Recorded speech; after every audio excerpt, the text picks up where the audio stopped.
Saudações, meus caros. Tudo bem? Bom, eu espero que sim. Então, galera, dando continuidade aos conteúdos de filosofia no livro de vocês, hoje a gente entra na chamada filosofia medieval, propriamente dita.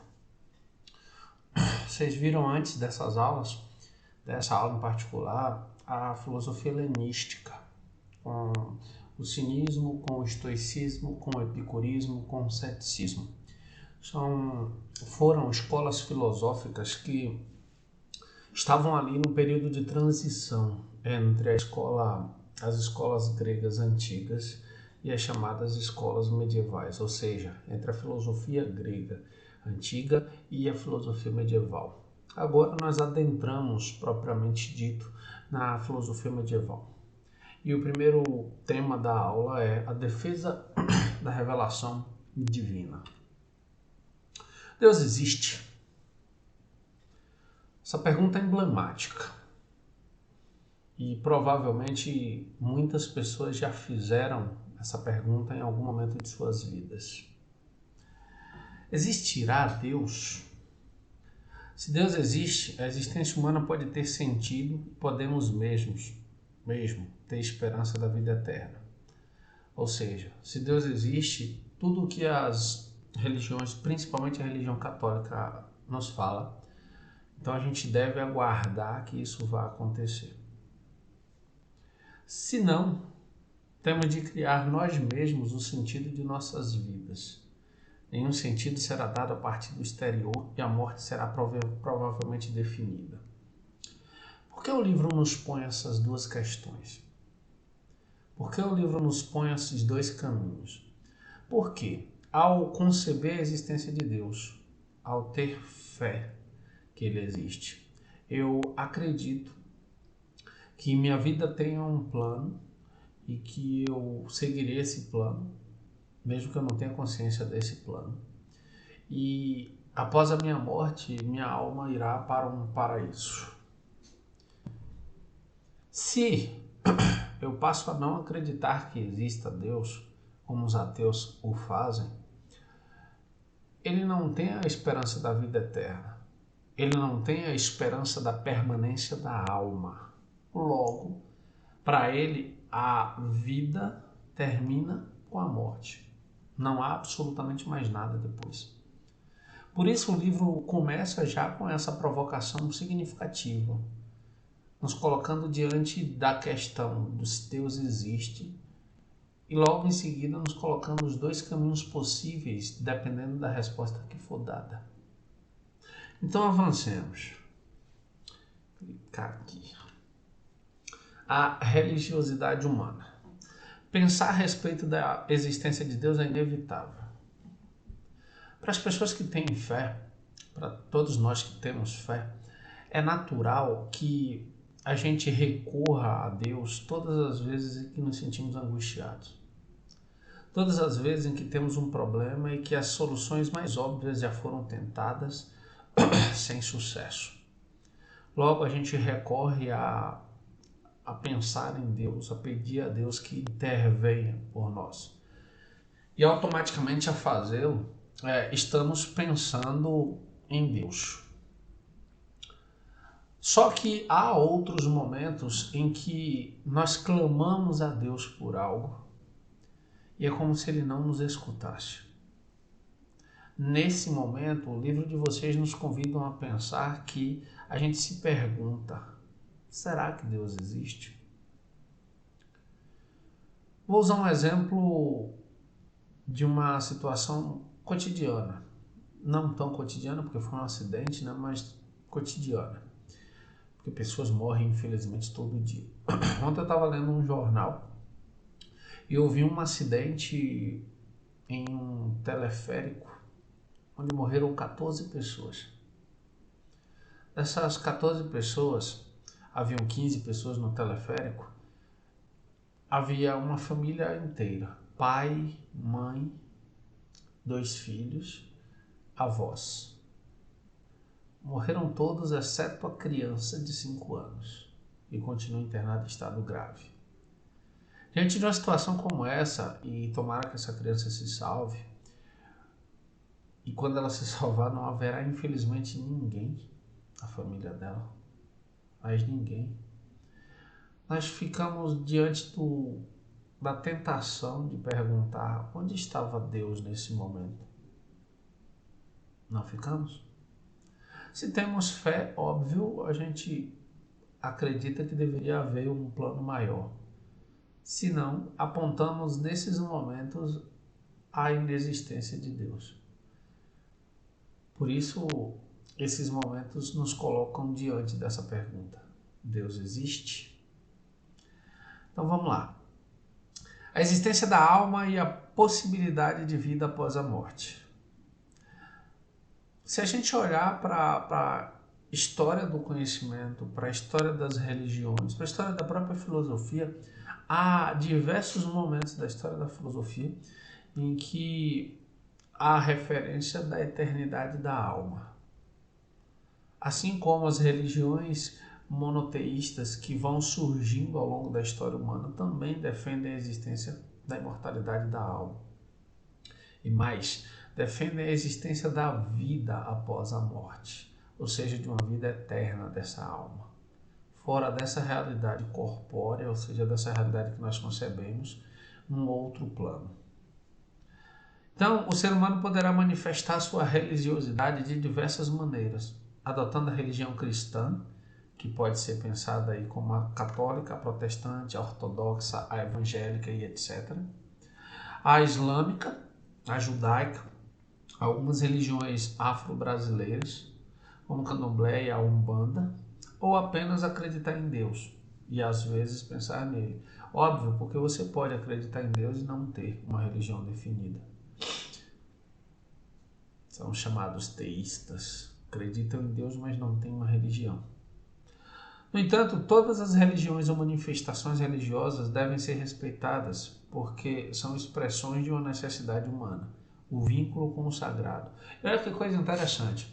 Infelizmente, existem indivíduos que, tão fanáticos e cegos, acham que sua religião é a única e a melhor do mundo. E que todas as outras pessoas que seguem outros ritos religiosos, que acreditam em outras manifestações religiosas, devem sofrer todo tipo de preconceito, devem sofrer exclusão, devem ser maltratados. E não. Da mesma forma que você merece respeito pela religião que você escolheu, eu mereço respeito pela religião que eu escolhi. Da mesma forma que você segue os ritos sagrados da religião que você escolheu, e as pessoas devem respeitar, porque foi uma escolha sua, os outros indivíduos que fizeram suas próprias escolhas também precisam desse respeito. E pasmem, até quem não tem uma religião, até quem não acredita em Deus como os ateus, merecem o respeito. Merecem porque eles também têm o direito de não acreditar. Eles têm a liberdade de decidirem não acreditar. E aí, óbvio, que é nesse momento em que o cristianismo começa a se consolidar enquanto religião, lá por volta do século III depois de Cristo, no Império Romano, é que a gente tem então ali os primeiros movimentos de nascimento do que vai ficar conhecido como a filosofia medieval. Tranquilo? Então vamos adiante. A relação da filosofia com o místico e o religioso. Voltem um pouco no tempo. Vocês lembram, agora, no início desse ano, vocês viram, revisando já este conteúdo, porque viram no ano passado, que a filosofia nasce no momento em que surge a necessidade de explicar a realidade de maneira racional. Ou seja, ela nasce em substituição ao mito, às explicações mitológicas. Então, a filosofia é uma investigação racional sobre a natureza e o ser humano. E aí olha que coisa interessante. No entanto, embora a filosofia seja um discurso racional, isso não significa que as ideias religiosas, mágicas ou místicas tivessem se afastado completamente das correntes filosóficas. Não. Lembre, por exemplo, Pitágoras e a escola pitagórica defendiam que o número era a arqué, o elemento primordial que explicava e dava origem a tudo que era real. Mas mesmo Pitágoras, que era um matemático, acreditava que a alma era imortal e reencarnava em outros corpos após a morte. Platão, talvez o maior filósofo da antiguidade clássica, acreditava que a alma era eterna e também encarnava em corpos diferentes ao longo de sua trajetória. E detalhe, ainda guardava parte das memórias da vida anterior, o que ele chama de teoria das reminiscências, ou seja, teoria das lembranças. Então percebam que por mais que a filosofia tenha trilhado um caminho de construir uma explicação racional para a realidade, ela ainda se manteve muito próxima dessa religiosidade, desse misticismo. E aí, olha que coisa interessante, vindo para a contemporaneidade. Em 1948, a ONU sancionou a Declaração Universal dos Direitos Humanos. Nessa Declaração Universal está contido que todo cidadão tem a liberdade religiosa e direito à vida e direito à educação. Ou seja, não importa a sua religião, você tem direito à liberdade de praticá-la, de cultuá-la. Tranquilo até aqui? Então, vamos adiante. A formação da filosofia cristã. Você deve estar se perguntando, Etel, mas como é que a filosofia cristã nasceu? Como é que ela surge? Se a gente parar para pensar, no século III, o Império Romano está em crise. Vocês já estudaram história.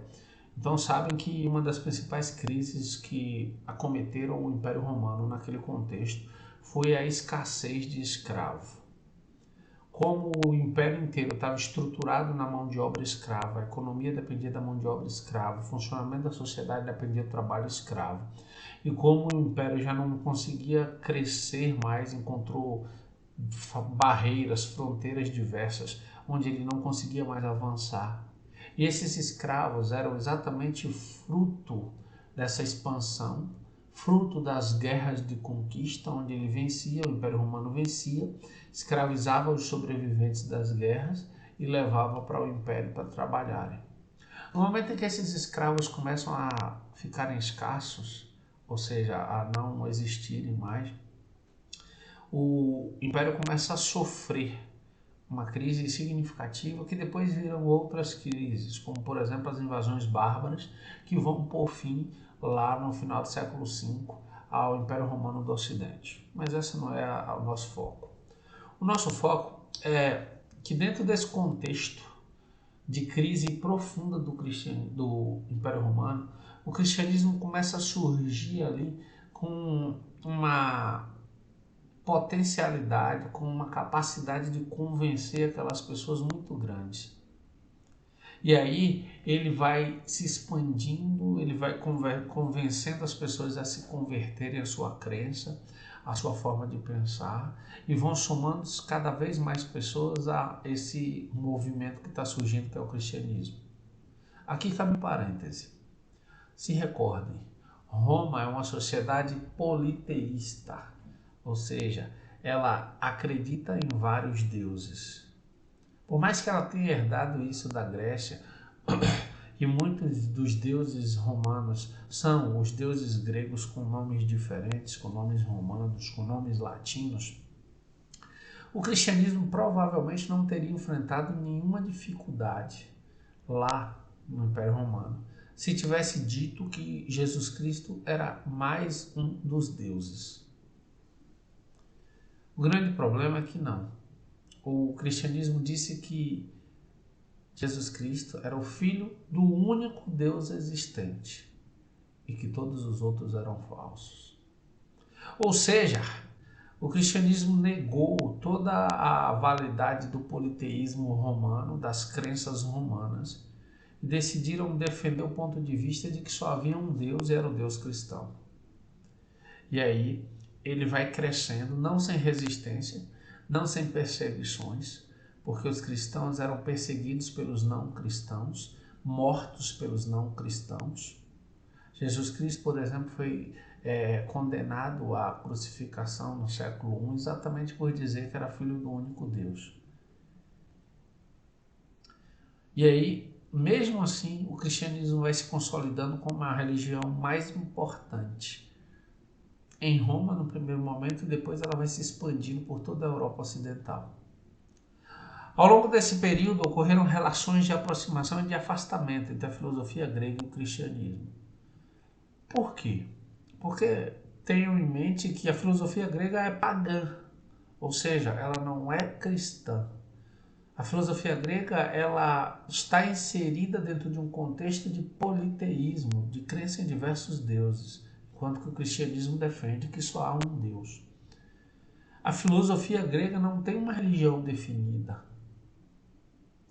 E aí você diz, ué, Theo, mas se não havia essa aproximação, se não havia nem o alinhamento das crenças entre a filosofia grega e o cristianismo, por que o cristianismo quis então se juntar à filosofia grega? Por um motivo muito simples. Haviam inúmeros pagãos que não haviam se convertido ainda ao cristianismo. E uma das formas que muitos dos padres começaram a identificar como um meio de catequizar esses pagãos era utilizando o argumento racional da filosofia grega para convencer esses pagãos de que eles deveriam se converter ao cristianismo. Interessante é que na época da Grécia clássica havia uma fábula, um dizer, uma conversa entre os gregos de que existia um Deus desconhecido, que diante do panteão, ou seja, diante do conjunto de todos os deuses que formavam a Grécia, que protegiam a Grécia, havia um Deus que era desconhecido. Ninguém sabia seu nome, ninguém sabia sua forma, ninguém nunca tinha contemplado qualquer menção a ele. O que se aparecia era um Deus desconhecido. Os cristãos então tiveram a sacada inteligente de dizer que esse Deus desconhecido da tradição grega era o Deus cristão.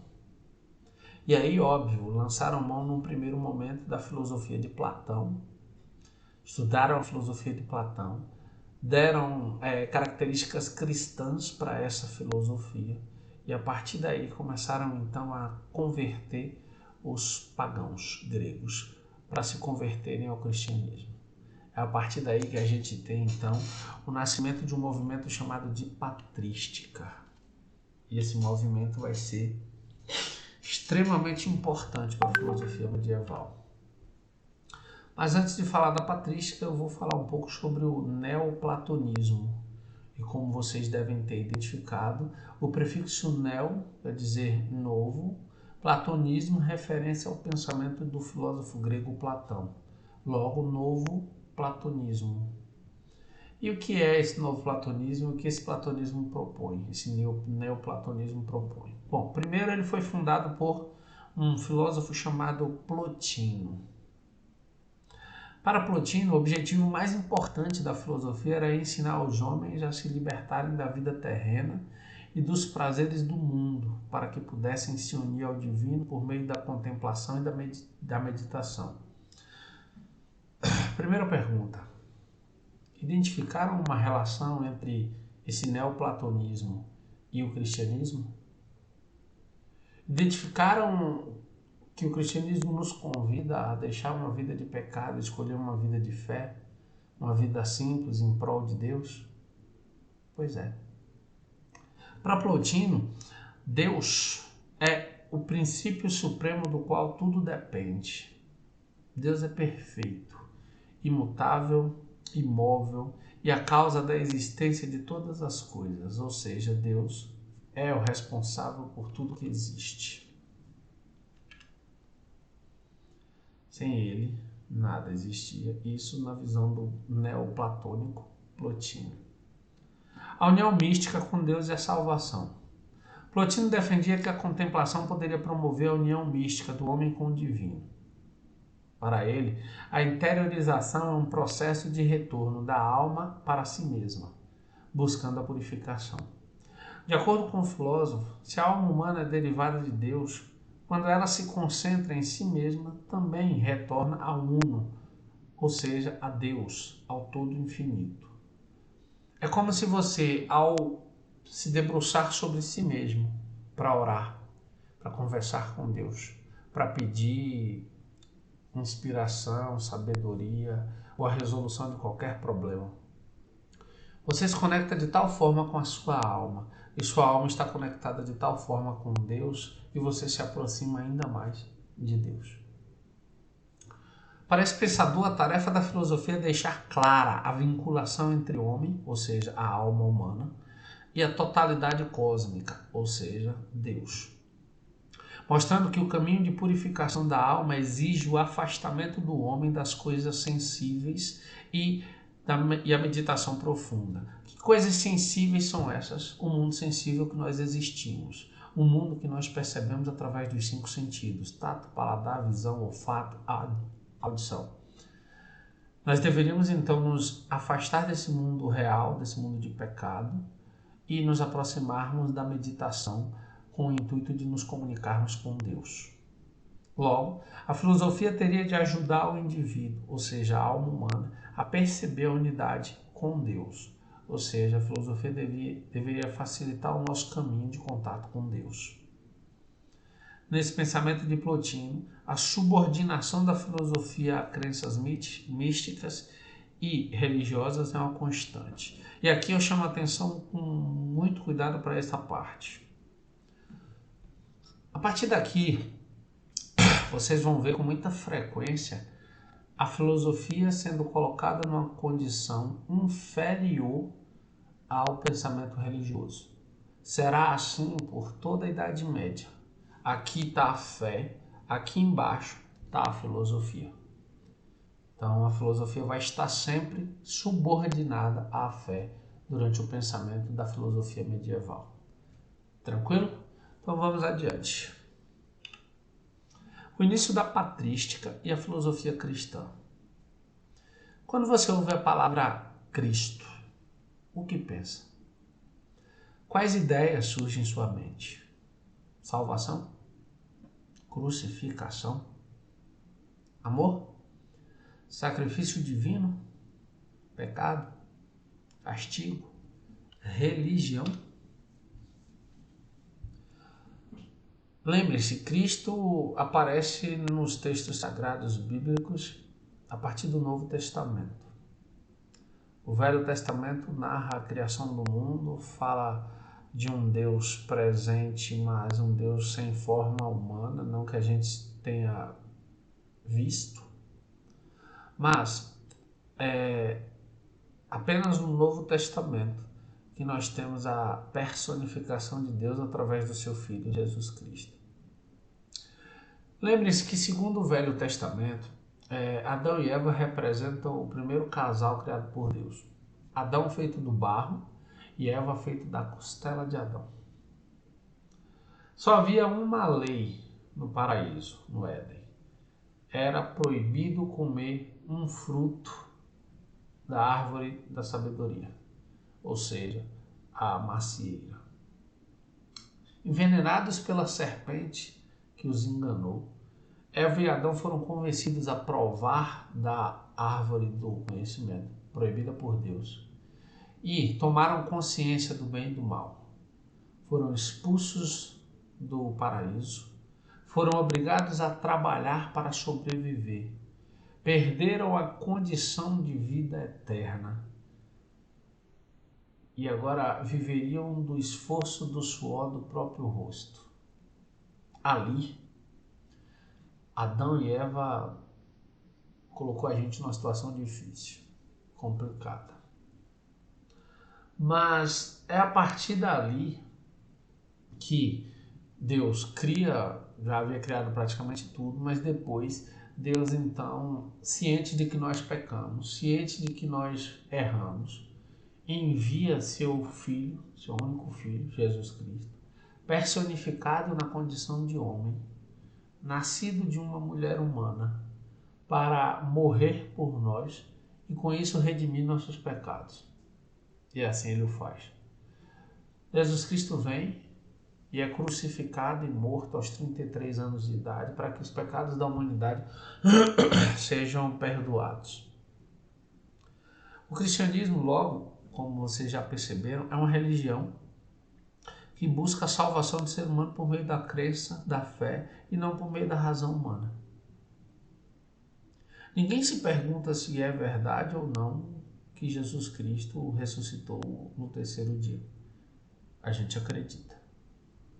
Ninguém pergunta quem viu Jesus Cristo subindo com o corpo para o céu. A gente só acredita. Isso é fé. E aí, como é que a patrística, que é esse movimento, vai surgir? Como é que ela vai se originar? Como é que ela vai ter origem? Como é que ela vai ser originada? Bom, dentro desse contexto todo, de tomada de consciência do Velho Testamento, de tomada de consciência do Novo Testamento, de necessidade de convencer pagãos, ou seja, sujeitos que tinham como religião o politeísmo, a deixarem o politeísmo para trás e se converterem a uma fé que diz que só existe um Deus. A uma fé que diz que só existe um Deus e ele não é nenhum daqueles gregos. Então, apesar de ser uma religião que busca despertar a fé em Deus, em Cristo e na salvação da alma, o cristianismo em seu início teve de se defender das perseguições dos não cristãos, pagãos e do Estado romano. Como eu tinha dito antes, o cristianismo não nasce feliz, leve, contente, todo mundo gostando das ideias que ele propõe e seguindo. Não. Ele sofre inúmeras perseguições e vai ter que criar meios para resistir a essas perseguições, a essas punições. O cristianismo precisava criar argumentos racionais para manter a unidade dos devotos de Cristo e para convencer outras pessoas a respeito dos caminhos que levariam à salvação do ser humano. Aqui cabe um parêntese importantíssimo para você entender essa parte. Lembre-se, o Império Romano vinha sofrendo uma crise por falta de escravos, mas ele ainda tinha uma quantidade absurda. A maior parte da população era escrava. E o cristianismo propunha uma fala, ou seja, comunicava uma fala que era muito atrativa a essas pessoas. Ele dizia que os injustiçados eles serão beneficiados numa outra vida e aqueles que cometeram as injustiças serão punidos na outra vida por toda a eternidade. Imagina, você é um escravo, não é dono nem de si mesmo, sofre absurdo na mão de outros indivíduos. E naquele momento, uma religião diz que você será elevado a uma condição melhor por toda a eternidade. E melhor do que isso, aquela pessoa que te tratou como inferior, que te menosprezou, que fez as piores atrocidades contra você, ele será julgado e condenado pela eternidade. Olha que ideia genial. Isso trouxe para o lado do cristianismo uma gama, uma quantidade imensa de devotos. Não apenas isso. A defesa da fé cristã foi feita por padres da igreja que reafirmavam o cristianismo usando ideias e conceitos dos filósofos. Lembra que eu disse? O Deus desconhecido? Podemos então dizer que a patrística inaugurou a filosofia cristã. Sim, esse movimento patrístico é o início da filosofia cristã. E o pensador mais importante desse período foi Agostinho de Hipona, o bispo Agostinho de Hipona. Para os padres da patrística, que defendiam a mensagem de Cristo, o cristianismo era a verdade tão procurada e nunca encontrada pelos filósofos da Grécia Antiga. Ou seja, lembra que Sócrates, Platão e Aristóteles defendiam que a filosofia deveria buscar sempre a verdade e o bem? Pois é, em nenhum momento eles relatam que tenham encontrado essa verdade e o bem. E se o fazem de forma muito subliminar. Os padres, articulados que são, usam essa frase. para dizer, olha, eles não encontraram. Nós encontramos porque a verdade é o cristianismo, a verdade é a fé, a verdade é o que nós acreditamos. Tranquilo? Dúvidas, questionamentos ou indagações? Se houverem, por favor, anotem no caderno. Se for urgente, pode me mandar pelo zap, eu esclareço. Se puder esperar, semana que vem nós teremos live para corrigir a atividade e para tirar dúvidas. A atividade desse capítulo é da página acho que 52, eu vou ver e disponibilizo lá junto com essa aula no Google Class. Tranquilo? No mais, eu fico por aqui. Um forte abraço. Tchau, tchau, galera.